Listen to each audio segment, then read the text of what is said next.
Hey, how's it going, everyone? So I'm just gonna finish off the rest of the notes from last class. First, I'm just gonna do a little quick recap here, and then we'll get into what we're gonna be talking about today. All right.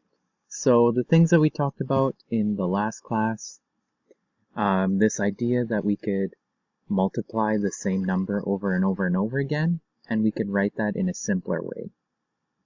So the first example I think we looked at was 2 times 2 times 2 times 2 times 2. And we can write that as something called 2 to the power of 5.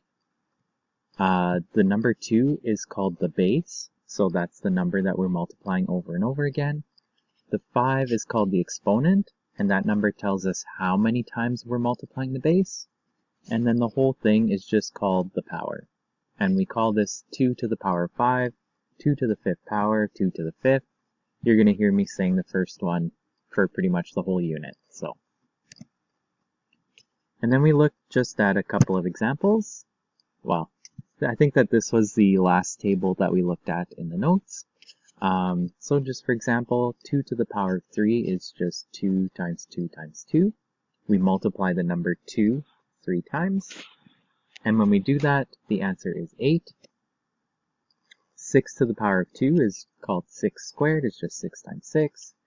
3 to the power of 4 is 3 times 3 times 3 times 3. 10 to the power of 4 is 10 times 10 times 10 times 10. So we multiply it 4 times. The word squared means that we multiply it twice, and the word cubed means that we multiply it 3 times. So this was the table that we got. Now what we're going to talk about today is powers with negative signs. And this can get a little bit confusing for some people. And just the question that I asked here is, do you think negative 5 in brackets to the power of 4 is the same as just negative 5 to the power of 4? Why or why not? And the answer is, they're not the same. So if we just take a look,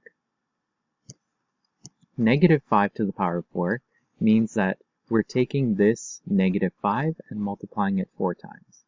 So negative 5 times negative 5 times negative 5 times negative 5. And our base would be negative 5. And then when we do that, we get 625.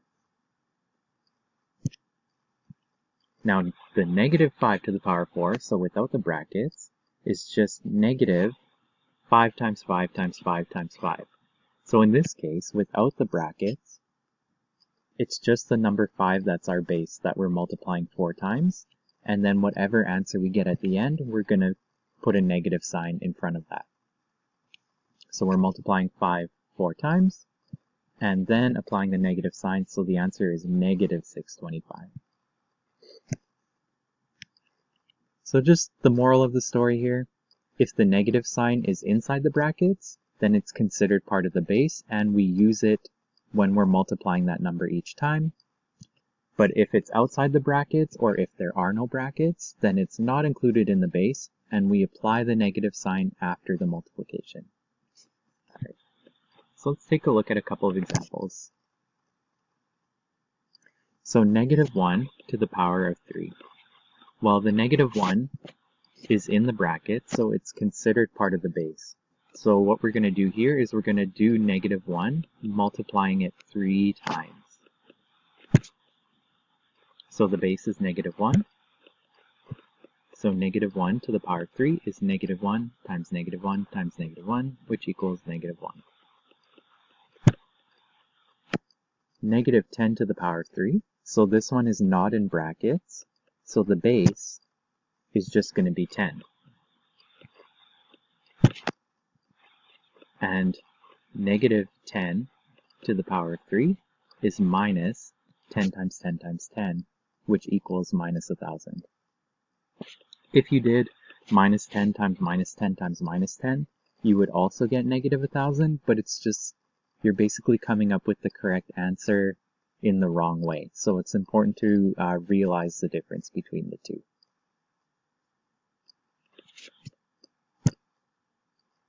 Alright, so if you just want to take maybe a few minutes to try these couple of questions, and then we'll take a look at the answers afterwards. Alright, so for negative 7 squared, the base is negative 7 because the negative sign is inside the brackets. So negative 7 squared is negative 7 times negative 7, which equals positive 49. Remember, when you multiply two negative numbers together, you get a positive answer. And then the last one, minus negative 5 to the power of 4. So the base is minus 5 because the minus 5 is inside the brackets. So this minus negative 5 to the power of 4 is minus negative 5 times negative 5 times negative 5 times negative 5. So these numbers here equal positive 625, but because there's a negative sign in front still, the answer is negative 625. So this question here is really tricky. They really try to throw you off with it, but I don't think we're going to see anything that complicated necessarily later on. Just because, it's not a good, I don't want to trick you guys or anything like that. Yeah, so those are just a few examples there. So you should be able to finish the practice questions on page 57 and 58. Hopefully you got started on those from the last video. If not, then you have time now to finish them.